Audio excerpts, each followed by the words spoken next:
गणित म्हणजे क्रांतीसूत्र. एखाद्या व्यक्तीने मला जर सांगितलं असतं की गणिताचं अख्खं पुस्तक एका सूत्रात बसतं तर मी सुद्धा त्यावर विश्वास नसता केला आणि तुम्ही माझ्यावर विश्वास करावा यासाठी काही कारण नाही.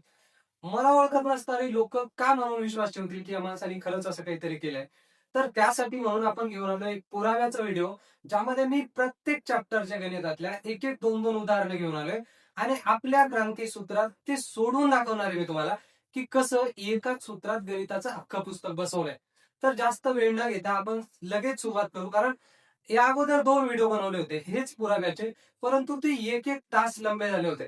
तर इतका वेळ कोणी पुरावा म्हणून त्याच्याकडे बघणार नाही, तर शॉर्ट मध्ये जसं किती बनवता येईल ते आपण ट्राय करूयात. आता आता यामध्ये एक बंधन नाही येतं की मी जर फार एक एकच उदाहरण घेतलं किंवा एक दोन चॅप्टर सोडून दाखवले तर त्यावर परत प्रश्न उद्भवतील की त्यांना जे शक्य होते तेच घेतलेत. म्हणून मी काय केलंय, तर प्रत्येक चॅप्टरचे तर घेतलेच आहे, परंतु ते प्रश्न घेतले जे या अगोदर परीक्षांमध्ये विचारलेले आहेत वेगवेगळ्या किंवा कुठल्या तरी पुस्तकातले. मी माझ्या मनानं तयार करून प्रश्न नाही बनवले, कारण मग ती विश्वासार्हता त्यामध्ये येईलच असं नाही.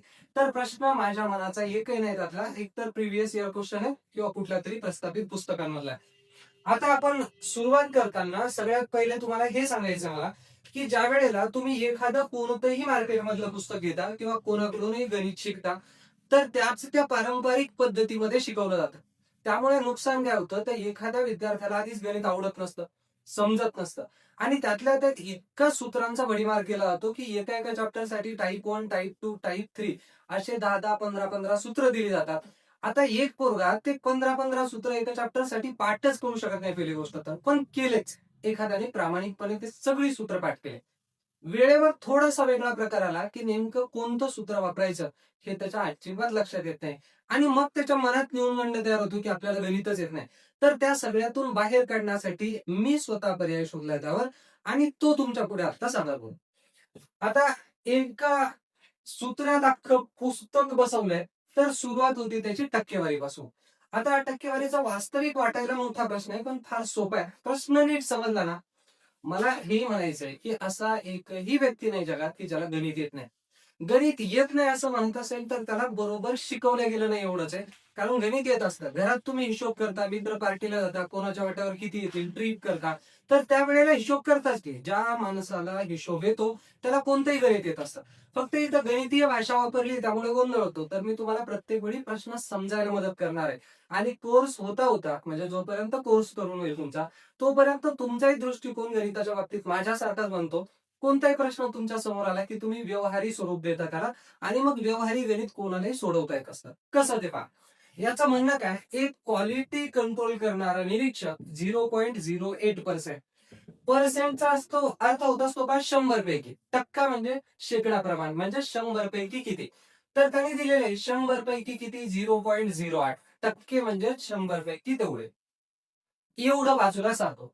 एक दिवस त्याने एकूण 2 मीटर बाजूला सारलं. बाजूला सारलेलं एका 100 पैकी किती 0.08. त्याने एकूण किती सारलं तर 2 मीटर, ते वरती लिहायचं. मग तपासलं किती असेल हा प्रश्न विचारायचा. हेच खरं तर क्रांतीसूत्र आहे. आता तुम्हाला वाटेल इतकुस, पण हे इतकं कामाचं आहे की जवळजवळ प्रत्येक चॅप्टर मध्ये आता इथून पुढे कामी येणार. बघा म्हणणं काय नीट समजून घे. 100 पैकी 0.08 का तर टक्का आहे म्हणून. मग किती पैकी 2 मीटर, 2 मीटर सारला. हे पहा एकूण 100 तपासलं तर एवढं बाजूला सारतो. मग किती तपासलं असेल असं विचारायचं ज्याने 2 मीटर बाजूला सारलं. झालं. याच्या बाहेरचं तुम्हाला बहुतेक वेळा तर काही लिहिण्याची गरज सुद्धा नाही करत. आता याचा तिरपा गुणाकार करा. 100 गुणिले 2 भागिले 0.08. आता तुम्हाला माहितीये 2 अंक आहेत पॉईंट नंतर, मग ते बाहेर काढण्यासाठी आपण वरती 0 देऊ शकतो की नाही तो. मग हे खाली काय मिळालं आपल्याला, फक्त 8. ह्या दोन संख्या पॉईंटच्या बाहेर निघाल्या. आता 8 ने याला भाग देऊ. 8 दोन्ही 16, 4 उरले 8 45 किंवा 25 8 200 म्हणू शकतो. आणि 25 1 25 आणि हे 2 0 म्हणजे झालं उत्तर तुमचं. काय मिळालं तर 2500 मीटर. इतका साधा प्रश्न आहे. आता याच टाईप ना म्हणजे ह्याच सूत्रात मी जवळजवळ आता इथून पुढचे 10-15 चॅप्टर सोडून दाखवणार आहे तुम्हाला. गणिताच्याच नाही तर बुद्धिमत्तेचे सुद्धा काही उदाहरणं ह्या एका सूत्रात पहा कसं. आता काय काम दुसरं चॅप्टर आलं, चॅप्टर नंबर 2 आणि सूत्र आपलं पहिलंच कसं तेव्हा. वडील एक काम 80 दिवसात करतात, 10 दिवस त्यांनी काम केलं. किती दिवसांचं काम उरलं मला सांगा? 70 दिवसांचं. हे कोणालाही कळतं की नाही? साधा प्रश्न आहे ना. मग लिहायचं काय, की वडिलांचं 70 दिवसांचं काम उरलेलं मुलाने 28 दिवसात पूर्ण केलं. मग वडिलांचं पूर्ण काम, एकूण काम किती दिवसांचं आहे? 80 दिवसांचं. तो किती दिवसात पूर्ण करेल? असा प्रश्न आहे. झालं. तिरपा गुणाकार होईल यांचा. काय होईल? 28 गुणिले 80 भागिले 70. 0 0 कटला. 7 चूक 28 आणि 8 चूक 32. 32 दिवसात तो पूर्ण करेल. आता काय केलं कळतंय? 80 दिवसाचं काम 10 दिवस केलं, 70 दिवस उरलं. मग मुलानं ते काम 80 दिवस किती 70 दिवसांचं केलं 28 दिवसात. मग आपण फक्त क्रांती सूत्राला इतकाच प्रश्न विचारण्याची गरज आहे, की जर तो मुलगा 28 दिवसांचं काम 70 दिवसात करतो, 70 दिवसांचं काम, तो मुलगा वडिलांचं 70 दिवसांचं काम 28 दिवसात करतो, तर वडिलांचं 80 दिवसाचं काम किती दिवसात करेल समजा. इतकंच. तुम्ही जर आपल्या बॅचच्या पीडीएफ पाहिला ना, तर प्रत्येक किती मोठा प्रश्न असो एवढंच सोडवलेले आपण, आपलं पेज कधीच भरत नाही. इतकंच सोडवण्याची गरज पडते आणि हाच दृष्टिकोन मी तुम्हाला देणार. आता चॅप्टर 3 येते आणि यात रेल्वेचं एक उदाहरण घेऊ आपण. याचं म्हणणं काय नीट समजून घ्या. एक रेल्वेचा काहीतरी पर्टिक्युलर स्पीड आहे, ती 300 मीटर पूल पार करण्यासाठी सेकंद घेते 60 आणि 750 मीटरचा दुसरा पूल असेल तर किती वेळ लागतो 96. आता कधी रेल्वे जेव्हा एखादी अशी वस्तू पार करते जिची स्वतःची लांबी आहे, त्यावेळेला ती स्वतःची लांबी प्लस त्या वस्तूची लांबी पार करत असते. मग इथे जो 300 मीटरचा पूल आहे प्लस स्वतःची लांबी पार करते आणि यामध्ये 750 मीटरचा पूल प्लस स्वतःची लांबी पार करते. मग इथे अंतर किती वाढलं फक्त पहा, 450 मीटर. सेकंद किती वाढले ते पहा, किती सेकंद वाढले? 36. आणि प्रश्न फक्त इतकं विचारायचं आहे, ताशी वेग आहे की नाही, तर ते 18/5 आणि 5/18 विसरूनच जा, गरज नाही पडत त्याची कधीच नाही. एकदम सोपं आहे. हे जे मी लिहितोय आता, हे प्रत्येक गणितात काय मी ना उलट सुलट करण्याची गरज सुद्धा पडत नाही. हे 3600 म्हणजे काय, तर ध्यानात ठेवायची गरज आहे का, एका तासात एकूण 60 मिनिटं असतात आणि 60 सेकंदाचे 60 मिनिटं म्हणजे 3600 सेकंद. तर कधी बी ताशी वेग विचारला फक्त इतकं विचारायचं, 3600 ला किती, 3600 सेकंदात किती झालं. तिरपा गुणाकार, 36 36 कटले. काय उरलं आपल्याकडे इथे ताशी वेग विचारलेले, तर 36 36 कटले, 45 आणि 3 झिरो उरले, म्हणजे 45,000 मीटर प्रति तास. मग 45,000 मीटर म्हणजेच 45 किलोमीटर झाला. 10 सेकंदाचा प्रश्न. आता रेल्वेचा अजून एक प्रश्न दिलाय, कारण तो कदाचित एखादा म्हणेल की लय सोपा होता. हा पण सोपाच आहे, अवघड नाहीच आहे प्रश्न. पहा, म्हणणं काय, एका रेल्वेचा स्पीड 120, दुसरीचा 174, एकीची लांबी आहे 200, दुसरीची 250 आणि त्या एकाच दिशेने जात आहेत. एक ध्यानात ठेवा, रेल्वे एका दिशेने जाऊ द्यात की दोन विरुद्ध दिशेने जाऊ द्यात, हे शिकवत नाही ना, शिकवलेले डिटेल मध्ये सगळं बेसिक पासून. हे फक्त मला समजून सांगायचंय तुम्हाला की कसं एका सूत्रात बसवलंय, यात शिकवत नाही, हा पुरावा देतोय फक्त क्रांती सूत्राचा. आता इथे पहा, रेल्वे एकाच दिशेने जाऊ द्या किंवा विरुद्ध दिशेने जाऊ द्या, अंतर नेहमी दोन्ही रेल्वेचं घ्यायचं असतं आपल्याला. मग किती लांबी पार करायची, एकूण 200 आणि हे 250, म्हणजे टोटल 450. आणि याला किती वेळ लागेल असा प्रश्न विचारला. आपल्याला काय दिलेलं आहे पहा, जर रेल्वे एकाच दिशेनं जात असतील तर काय होतं, पुढची रेल्वे तिला मागची रेल्वे पार करणार, जो एक्स्ट्रा स्पीड आहे ना त्यांना. 120 120 तर कट होते. जर पुढे 120 ची स्पीड रेल्वे चालली आणि मागे 120 च्या स्पीड आली तर त्या कट नाही होऊ शकणार, कधी पण अंतर सारखं राहील. पार करायचं म्हणल्यावर एक्स्ट्रा स्पीड किती आहे, तर 54 किलोमीटर एक्स्ट्रा भेटला इथे, बरोबर. मग आपण प्रश्नात इतकं मांडायचं फक्त क्रांती सूत्र, की जर ती रेल्वे 54 किलोमीटर एक्स्ट्रा धावू शकते, 54,000 मीटर किती वेळात, 3600 सेकंदात, तर 450 मीटरला तिला किती वेळ लागेल संपेल. पा 450 गुणिले 3600 आणि भागिले 54,000. 2 झिरो कटले, 2 झिरो कटले, तिसरा झिरो याच्यासोबत. 18 दुने 36, 18 त्रिक 54, 15 त्रिक 45 आणि 15 दुने 30. 30 सेकंदात उरले. आणि कॅल्क्युलेशन कट छाट कशी करायची हे पूर्ण मी त्या बॅच मध्ये डिटेल शिकवलेले, बारीक सारीक गोष्टी सगळ्या. आता चौथं चॅप्टर आले, नफा तोटा, आणि अजून सूत्र तेच. आता बघा, याचं म्हणणं आहे की 13% ऐवजी त्याने जर 17% जास्त घेतले असते तर 120 रुपये शिल्लक मिळाले असते. तर वस्तूची मूळ किंमत किती, आता इथे इमॅजिन करायचं की आपल्या वस्तूची किंमत धरायची प्रत्येक वेळा. आपल्या वस्तूची किंमत आहे 100 रुपये. आता किती टक्के जास्त घेतले?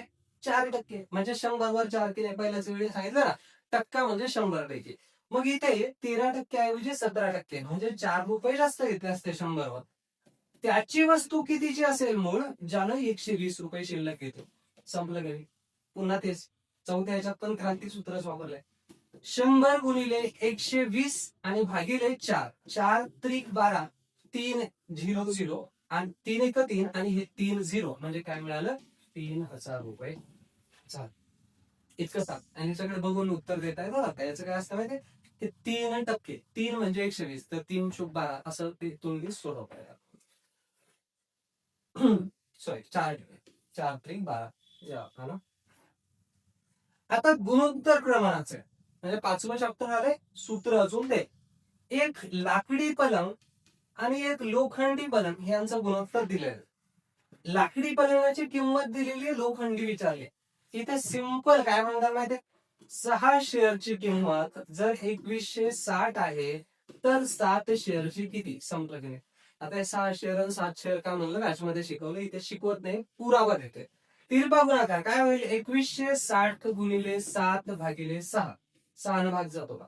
साइन 3 18, 3 उरले, 6 6 36, या दोघांचा गुणाकार करा. हा 0 इथे राहील. 7 सक 42 2 5 4, 7 त्रिक 21 आणि 4 25, म्हणजे त्या घड्याळाची काय विचारलं? लोखंडी पलंगाची किंमत 2520 असणार. साधा आहे की नाही? आणि प्रत्येक वेळी क्रांतीसूत्रात टाकता येतं. आतापर्यंत जेवढे मिळाले प्रत्येक आपण क्रांतीसूत्रात सोडवलंय. आता हा पण गुणोत्तराचाच, म्हणजे एखादा परत म्हणेल की सोपे सोपे म्हणून काही अवघड पण घेऊ. आता इथे पहा, 5 गायी आणि 6 म्हशी यांची किंमत सारखी आहे. जेवढ्या रुपयात 5 गायी येतात तेवढ्याच रुपयात 6 म्हशी येतात. अशा वेळेला काय करायचं? फक्त 5 गायी आणि 6 म्हशी यांची किंमत सारखी की नाही, तर एका गायीची किंमत घ्यायची. एक गाय बरोबर 6 रुपये आणि एक म्हैस बरोबर, आपण आपल्या मनाने घ्यायचंय, एक म्हैस बरोबर 5 रुपये. म्हणजे फक्त उलट करायचं. का ते पहा, जर आपण एक गाय म्हणालो, 5 गायी 6 6 रुपयाच्या, म्हणजे किती रुपये झाले? 30 रुपये. आणि 6 म्हशी 5 5 रुपयांच्या, किती झाले? 30 रुपये. म्हणजे 5 गायी जेवढ्यात भेटतात तेवढ्यातच 6 म्हशी भेटायला. पण हे करत काय बसायचं प्रत्येक वेळेला? हे असंच लिहायचे. ठीक आहे. आता याच्या पुढे काय? तर आपण त्यांनी सांगितलेल्या गायी घ्यायच्या. आपली गाय केवढ्याची आहे? आपली गाय 6 रुपयाची. हे रुपये का? अशा 4 गायी घेऊ आपण. आपले किती खर्च होतील मला सांगा? 6 24 रुपये. आणि आपली म्हैस आहे 5 रुपयाची, त्यांनी 5 म्हशी घेतल्या, तर आपण पण 5 म्हशी घेऊ. आपल्या म्हशी किती रुपयाच्या झाल्या? 25 रुपयाच्या. आता एकूण खर्च किती झाला आपला? तर हे झाले 9 आणि हे झाले 4, म्हणजे 49. आता इतकी मजा आलेली आहे. तुम्ही म्हणाल की यात काय विशेष आहे? तर आपण किती रुपयाची गाय घेतली तरी उत्तर येतं. कसं पहा, आपली गाय किती रुपयाची आहे? 6 रुपयाची. मग लिहायचं आपण, आमची गाय 6 रुपयाची असल्यामुळे आमचे 49 रुपये खर्च होतात. मग क्रांती सूत्राला विचारायचं, त्यांची गाय किती रुपयाची असेल ज्यांचे 98,000 रुपये खर्च होतात.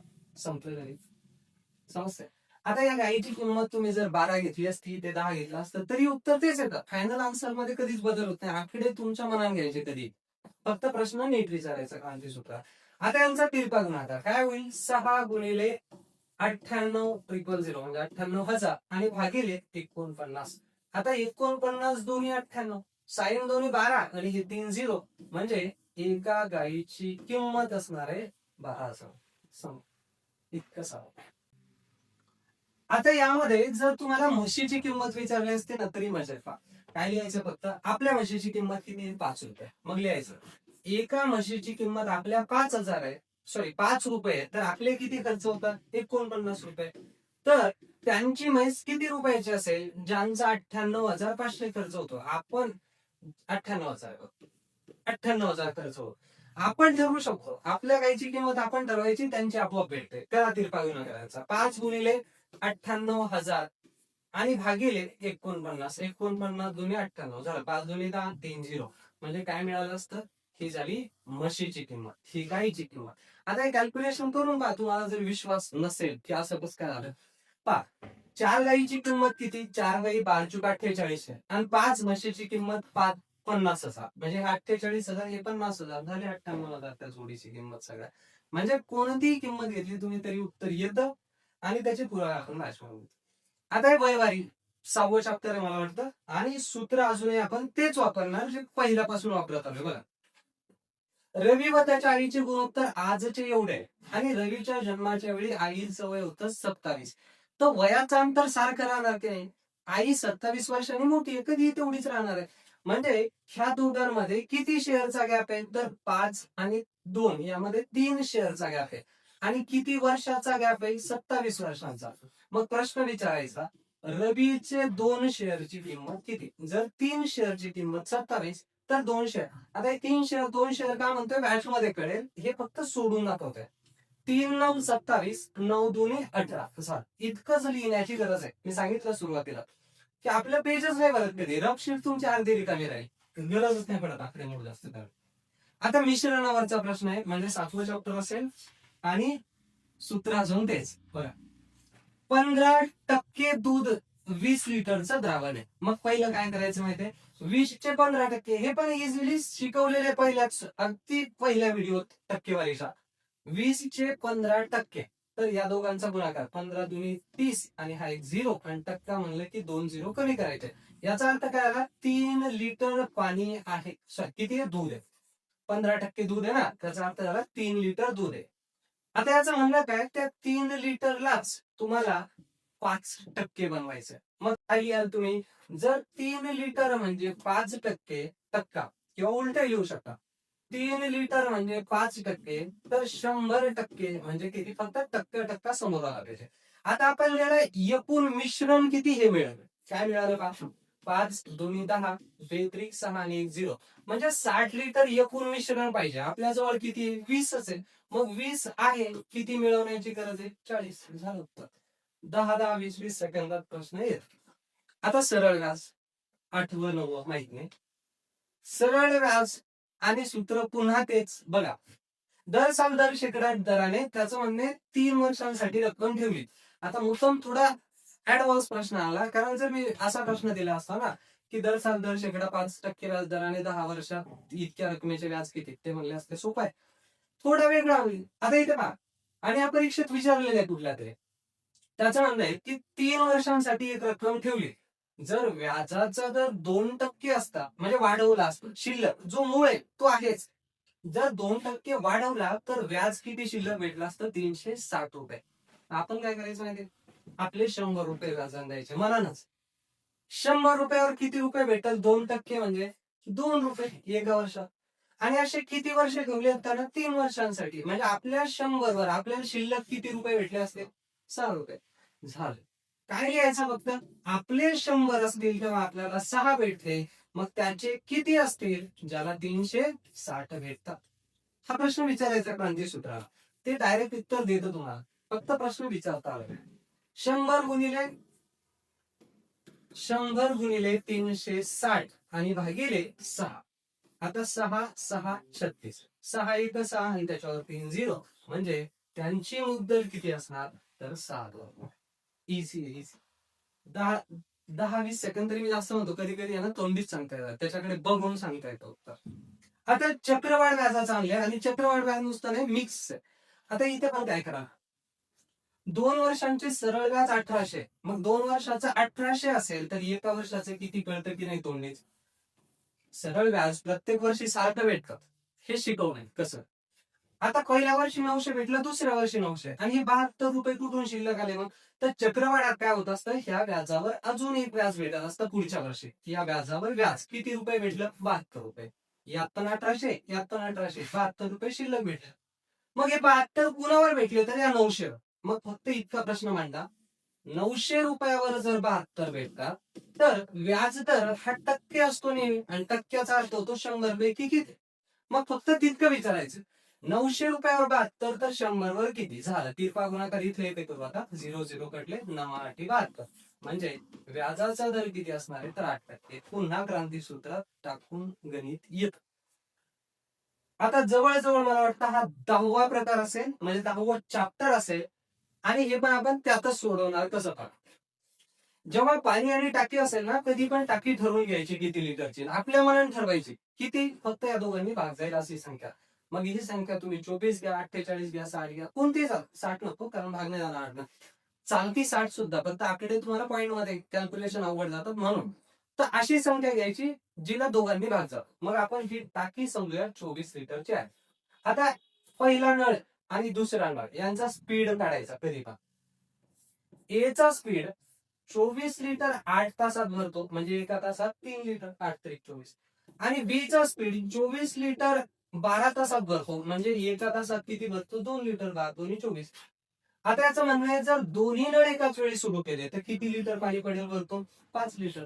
मग लिहायचं काय, एका तासात जर 5 लिटर तर किती तासात 24 लिटर. मग 24 एक 24 आणि हे भागिले 5, म्हणजे पुन्हा तेच केलं आपण, 24 भागिले 5, 5 चूक 20, 4 उरले, पॉईंट दिला, 0 घेतला, 5 8 40, संपलं. म्हणजे क्रांती सूत्रात आता 10 चॅप्टर आपले होत आले जवळपास, किंवा झालं असेल 10. आता मी अजूनही आणू शकत होतो, याच्यात समचलन, व्यस्त चलन, भागीदारी, नफा तोटा, हे सगळे सोडवता येतात याच सूत्रात. कोणतेही सूत्र मी पूर्ण सिलेबस होईपर्यंत गणित बुद्धिमत्तेसाठी देत नाही. भूमिती मात्र सूत्रांनी सोडवावं लागेल, त्याच्यावरती पाहू आपण काही संशोधन करता आलं. आता हा बुद्धिमत्तेचे 1-2 प्रश्न आणले जाणीवपूर्वक, की फक्त गणितच नाही तर बुद्धिमत्ता सुद्धा आपल्याला क्रांती सूत्रात टाकता येते. बघा, एका व्यक्तीनं 3/8 पुस्तक, याचा अर्थ काय नाही, कसा घ्यायचा माहितीये, 8 पैकी 3 मार्क असेच लिहितो की नाही आपण परीक्षेचे, की समजा 21 मार्काची टेस्ट आहे, किती पडले, 12 वरती लिहितो ना. मग वाचतो कसं याला, 20 पैकी 12. मग इथे पण तेच वाचा ना, कॉमन सेन्स वापरायचा आपलं. 8 पैकी 3 वाचले, म्हणजे उरले किती मला सांगा, 5 उरले. मग त्या 5 शेअरची किंमत तो म्हणतो इतकी उरले, किती उरले, 125. टोटल किती आहे, 8. मग 8 शेअरची किंमत किती झालं गणित, 25 5 1,600 आणि 25 8 200. म्हणजे ते पुस्तक किती पानांचं आहे एकूण, तर 200 पेजेस. संपला प्रश्न. आणि हा एक परत बुद्धिमत्तेचा आहे. त्याचं म्हणणं आहे की विद्यार्थी जितकी उत्तरं बरोबर देतो त्याच्यात चौपट चुकवतो, 4 पट चुकवतो. म्हणजेच काय, जर 1 बरोबर दिलं तर किती चुकवेल तो, 4 चुकवेल. म्हणजे एकूण प्रश्न किती झाले, 5. आणि त्यापैकी किती बरोबर देतो, 1. तर 120 पैकी किती, संपलं. पुन्हा तेच क्रांती सूत्र वापरतोय पहा आपण, 120 120 आणि भागिले 5. आता 5 दोन्ही 10, 2 उरले, 5 चूक 20. याचा अर्थ 24 उत्तर बरोबर दे. जर चुकवतो किती असं विचारलं असतं तर काय लिहिलं असतं आपण, की तो 5 पैकी 4 तर 120 पैकी किती, सेमच. तर अशा पद्धतीनं आपण एकाच सूत्रात अख्खं गणित तर बसवले, प्लस बुद्धिमत्ता, आणि जेवढे गणिताचे चॅप्टर सांगितले ते तर आहेत, त्याच्या व्यतिरिक्तही बरेच. तर हे फार कामाचं आहे. माझ्याऐवजी कुणीही ते शोधलं असलं तर मी भरभरून तारीफ केली असते त्याची. आता स्वतःची स्तुती काय करावं. तर आपण जेव्हा ऑनलाईन बॅच स्टार्ट करण्याचा प्लॅन केला ना, तो विद्यार्थ्यांमुळेच केला. ऑफलाईन बॅचचा प्रत्येक विद्यार्थी मला येऊन म्हणायचा की सर तुम्ही शिकवलेलं समजतं, तुम्ही लय भारी शिकवता. पण मी स्वतःचा क्रिटिक, म्हणजे मी स्वतःची समीक्षा करत असतो नेहमी, की मला असं वाटायचं की आपलेच लेकरे आपल्यावर प्रेम करतात, म्हणणारच आहेत तोंडापुरतं. पण जेव्हा ऑनलाईन बॅच सुरू केली, त्यांचं म्हणणं सर कशाच्या कसे लोक शिकवतायत, तुम्ही करा सुरू.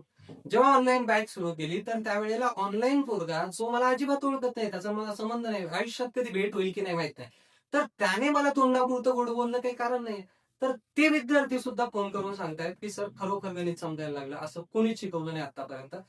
त्यामुळे माझे हुरूप वाढलाय. तर माझी तुम्हाला विनंती आहे की एकदा तुम्ही ट्राय करून बघा. तुम्हाला गणित येत असेल तरी बघा. तुम्हाला जर आता गणितात 25 पैकी 20 मार्क पडत असतील तर क्रांती सूत्र तुम्हाला ते 25 मिळवून देण्यासाठी मदत करेल. तर त्यामुळे जॉईन करा. जॉईन करण्यासाठी क्रांती गुरुजी ऍप प्ले स्टोअरला ते डाउनलोड करून तुम्हाला हवी ती बॅच जॉईन करा. आता या बॅचची किंमत खरी तर 3,000 आहे, पण आपण एकदम 3,000 केल्यापेक्षा रोज थोडी थोडी वाढवतोय. आता तुम्ही कोणत्या दिवशी बघताय त्याच्यावर डिपेंड करतं. तर कमी किमतीत असेल सध्या तर लवकरात लवकर जॉईन करा. होऊ शकतं उद्या वाढलेली असेल. आणि मला आता विश्वास आहे की तुम्हाला माझ्यावर विश्वास पटला असेल. सुरुवातीला म्हणलो होतो ना मी, की एखादा व्यक्ती जर म्हणाला की मी अख्खं गणिताचं पुस्तक एका सूत्रात बसवलं तर कोणी विश्वास नाही करणार. आता मी पुरावे दिले तुम्हाला, तर त्यामुळे मला वाटतं की आता तुमचा विश्वास 100% पटला असणार आहे. तर भेटूया आपण क्रांती सूत्र बॅच मध्ये. कोणती अडचण असेल तुम्ही दिलेल्या नंबरवर कॉल करून कधीही विचारू शकता. ऑनलाईन बॅच घेतली म्हणजे फक्त मी शिकवलं आणि झालं असं नाही. तुम्हाला पडलेले प्रश्न स्क्रीनशॉट पाठवा. मी तिथल्या तिथे बऱ्याच विद्यार्थ्यांना तोंडी उत्तरं देतो. कसे? व्हॉइस रेकॉर्ड करून. टाईप करत नाही बसणार इतका वेळ. परंतु एखाद्या विद्यार्थ्याला प्रश्न अडला तर त्याला सांगणार कोणीतरी असावं याची जाणीव आहे. तर आपण तिथल्या तिथे उत्तरं देतो आणि प्लस तुमचे काही प्रश्न असतील तर ते आपण पुढच्या व्हिडिओमध्ये ऍड सुद्धा करतो, की एखादं टाईम शिकवून झालेलंच नाही असं वाटलं तुम्हाला, तर आपण ते तुमचे वेगळे कुठेतरी भेटले एखाद्या टेस्ट सिरीज मध्ये किंवा पीवायक्यू मध्ये. तसे पीवायक्यू आपण त्यामध्ये घेतलेलेच आहे. तर कोणत्या परीक्षांना एक कामी येईल? तर सर्व सेवा, पोलीस भरती, तलाठी, ग्रामसेवक वगैरे जेवढेही महाराष्ट्र सरकार परीक्षा घेतं त्याला. दुसरं आर्मी नेव्ही, नेव्हीचं एमआर त्यामध्ये सुद्धा हे गणित असतं. आर्मीचा तर 100% रिझल्ट आपला पहिल्यापासून आतापर्यंत माझ्या जेव्हापासून आर्मीचे बॅच सुरू केली आहे, प्रत्येक वर्षी सगळेच्या सगळे पोरं पास होत आहे जे रेग्युलर करतात. तर त्यामुळे आर्मीला कामी येणार आहे फार. राहिलं टीईटी, सीईटी बाकीच्या ज्या परीक्षा होतात आणि सेंट्रल गव्हर्नमेंटच्या सीजीएल, सीएचएसएल, एमटीएस आणि रेल्वेच्या दोन्ही परीक्षा एनटीपीसी आणि ग्रुप डी या सगळ्या परीक्षांना कामी पडणार आहे गणित. तर आत्ताच जाऊन जॉईन करा. भेटूया क्रांतीसूत्र बॅच मध्ये. थँक्यू. गणित म्हणजे क्रांतीसूत्र.